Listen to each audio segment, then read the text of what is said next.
If alternatives to nuclear energy are to be considered, it is generally accepted that the U.S. will have to curb its demand for electricity. How will this be done? Well, you can't curb demand. Demand is always going to increase. What you can do is slowly transition from the power grid we have now into the new power grid powered by renewable and sustainable sources.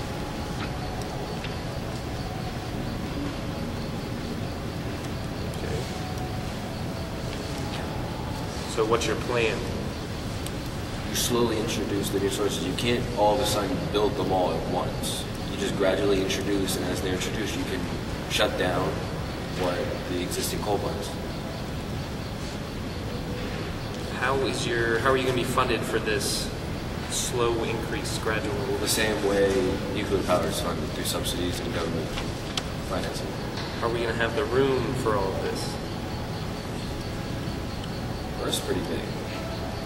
Weather's also not predictable, and we can make power 365 days a year once you guys are, if it's like... So can solar and wind, because the power produced can be stored in batteries for days that aren't optimal. We can actually produce energy every single day of the year because it's inside and it's in a controlled environment. Produce, yes, but what matters is that there's always energy coming from power plants.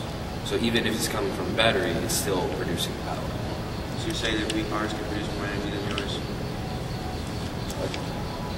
Because ours can produce energy every day of the year. We can generate more energy in the long run than solar or wind. You can produce energy every day of the year with renewable resources, just at different places. There's always going to be the same output coming from the power plants. So even days, since there's always going to be some stored in batteries, let's say, like you say, there's a bad day and it's cloudy and it's not, the photovoltaic panels aren't getting much electricity, then you use the batteries to supplement that. So there's always going to be a constant flow of energy from these power sources. Now, what is your plan for power source in terms of like wind turbines, solar panels? Like, what are you guys trying to do? Well, obviously you have to use a combination. You can't use all just one. Right now, the source that produces the most power is wind. Wind is the most efficient of them right now, so you can start off with wind turbines. In the city, they're making roofing that is made of solar panels. You can use that in the city to power things on a smaller scale.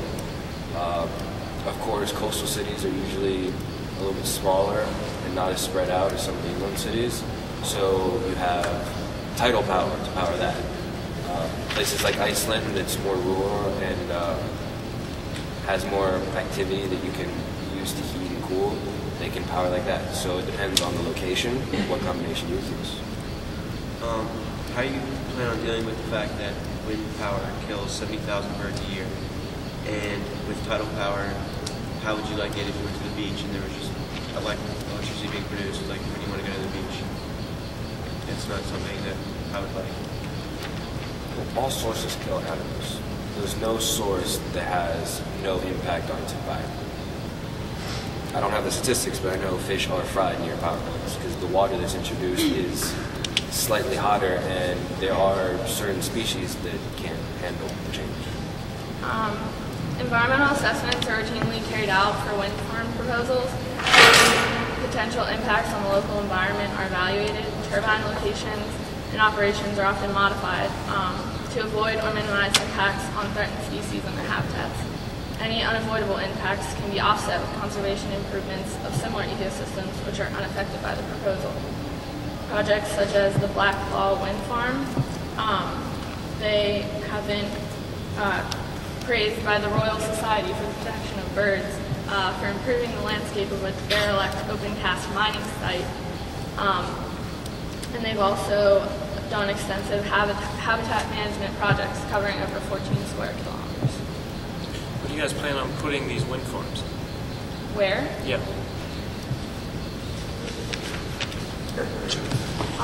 While a wind farm may cover a large area of land, many land uses such as agriculture are compatible with only small areas of turbine foundations and infrastructure made available for use. So you can put wind turbines in agricultural areas, which, especially places where there's grazing for cattle, because they actually it doesn't affect them as much as you would think. It's a very small space. And also, you can put huge solar farms on areas that were already decimated by a coal plant. And compared to a nuclear power plant, you can put these just about anywhere. A nuclear power plant has to be next to water, a river, a source of water to cool it. So you're definitely more limited with a nuclear power plant than you are any of these sources. Okay, but you realize how much space they take up. Like, if in order to replace coal, you need 194,000. So let's say you cut that in half, you need about 100,000 wind farms. Right, but then you have nuclear, which takes up a lot of room at its source, the site, the power plant, and then you have waste, which takes up more room over time. But it's 'Cause also it much increases. more efficient. But because of the waste, you're still going to take up that land eventually. And it costs much less to put a power plant in than 100,000 wind farms. It does not. Do you think $12 to $18 billion is not that expensive for a power plant? It lasts for up to 60 years, and you're going to get energy, up to 20% of your energy for your country. And then once the power plant has to be decommissioned, you can't tear it down. It's a permanent structure. So you can't use that land for something else if you have to decommission the plant. So yes, it may last, but...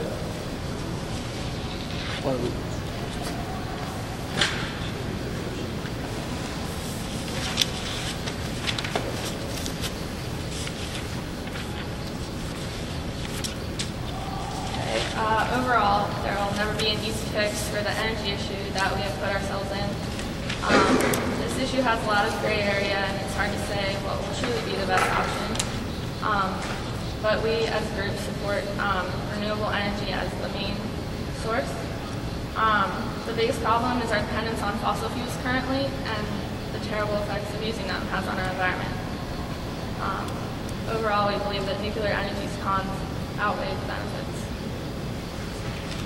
Nuclear energy is the future, and it is proven to be safe. It costs less and is the most efficient energy source in society today. And it is the future of our energy, and that is where we will get our power for the next 100 years.